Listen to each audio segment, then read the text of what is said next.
In many ways, Thomas Jefferson was an extraordinary American, but he can also be taken as the dominating figure behind the creation of the Declaration of Independence. He was its principal author and responsible in the main for its content, both its beautiful language, but also its substantive ideas.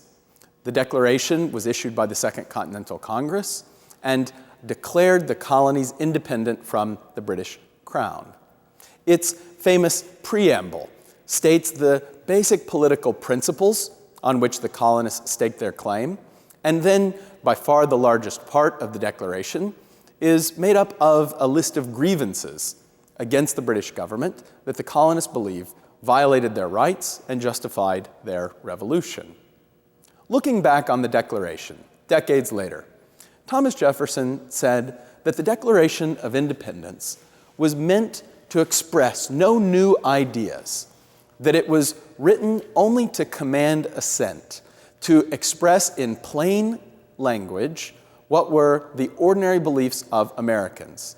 And in an extraordinary statement, he says that all its authority derived from its claim to express what he called the harmonizing sentiments of the day, whether expressed in newspapers or articles or the elementary books of public right, such as Aristotle, Cicero, Locke, Sydney, etc. So Jefferson, looking back at the Declaration, says that this wasn't some idea of genius that sprung out of my own mind. Rather, it was an expression of the American mind and represented the harmonizing sentiments. And when he said which particular thinkers it synthesized, he named Aristotle, Cicero, Locke, and Sydney.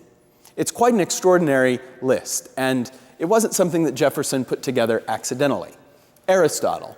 Now, it's often said that Jefferson didn't hold Aristotle in high regard, and it's true that he wasn't fundamentally an Aristotelian.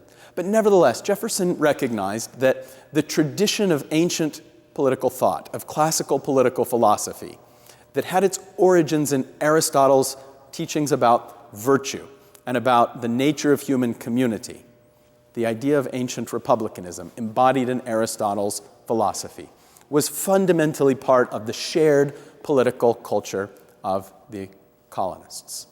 Cicero, the great Roman republican, who expressed the ideas of Roman liberty, the absence of a king. For, like the Americans, the ancient Romans had overthrown their king and established a republic. And so the Americans looked to the ancients as their example. And Cicero, as the greatest of the ancient republican Roman thinkers, gave an expression to the colonists of their idea of a republic. Locke, the 17th century English philosopher, whose two treatises of government and whose essay concerning human understanding were fundamental to the development of the Enlightenment. Locke's theories of natural rights and his theory of the social contract and his theory that people had a right to resist a tyrannical government were part of this shared political culture that Jefferson referenced. And Sydney, Algernon Sydney, one of the great 17th century English republicans, who was not only a writer and a politician, but also a martyr, killed for his outspoken opposition to English tyranny. And for the colonists, and indeed for the Whigs of the 18th century, Sydney became a kind of hero because he had died, because he'd been martyred for his beliefs. And so Jefferson invokes this synthesis, Aristotle and Cicero, and Locke and Sydney. And that's the way to think of the political philosophy of the American Revolution, as a synthesis. The American colonists were deeply influenced by the broader 18th century English culture of political ideas, especially Whig ideas, the liberal progressive English party, that opposed the strong power of the crown and believed that Parliament was the fundamental organ of political legitimacy in the British Constitution. Over the 1760s and the 1770s, tensions continually grew between the American colonists and the British Crown over the nature, over the limits of British authority over the colonies, over the ability of the British king to tax the American colonists. And as the colonies developed an ideology of resistance, they drew upon an eclectic mix of sources, what Jefferson refers to as a synthesis.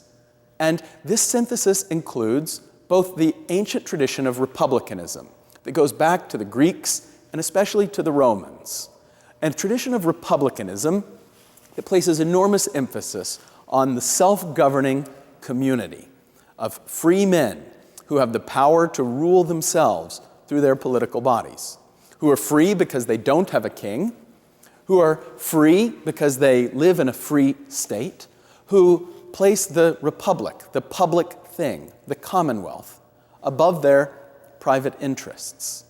And the colonists come to believe, when they revolt against the king, that they are heirs to an ancient tradition of republicanism, that they are reviving the idea of a community of free men who live virtuously.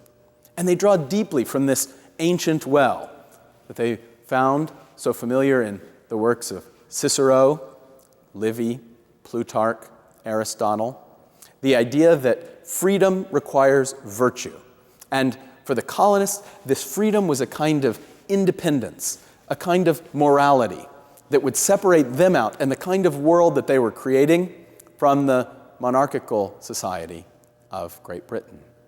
So republicanism is one of the strands of this synthesis that was reborn in the Renaissance, that is expressed powerfully in 17th century England, and that becomes part of Whig ideology, especially the radical Whig ideology of the 18th century, and that would come to play a prominent part in American politics in the Revolution. So too, the political philosophy of John Locke represents a strand of this Jeffersonian synthesis.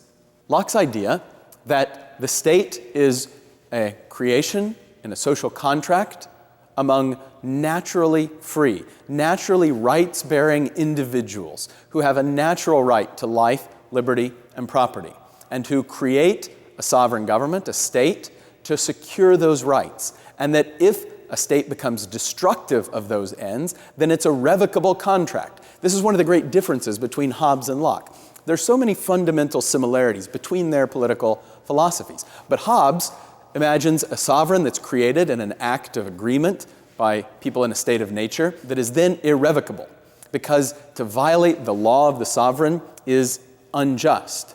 Locke, on the other hand, sees this as a contract that must be continually lived up to. People give their consent to it, and the government must in turn live up to its side of the bargain. It must secure the rights of individuals, their rights to life, liberty, and property. And Locke articulates a theory of rebellion that becomes fundamentally important in the 18th century, and especially in the American Revolution and the Declaration of Independence that speaks of revolution in the specifically Lockean sense of a revolt against a tyrannical king. And so Lockean political thought, with its ideas of natural rights and its idea of revolution, are part of the synthesis that Jefferson speaks of. And thirdly, the constitutional tradition. We'll talk in more detail about the nature of constitutional thinking, the British Constitution. But the colonists thought of themselves first and foremost as Englishmen, as free subjects of the British Crown who were entitled to all of the rights of a British citizen. And they believed deeply in the legal and constitutional order of Great Britain. And they believed that this constitutional tradition was being violated by the British king in his actions. As part of this synthesis, they believed that their constitutional rights were being violated by the British king. Part of the British Constitution was the power of the Parliament to tax.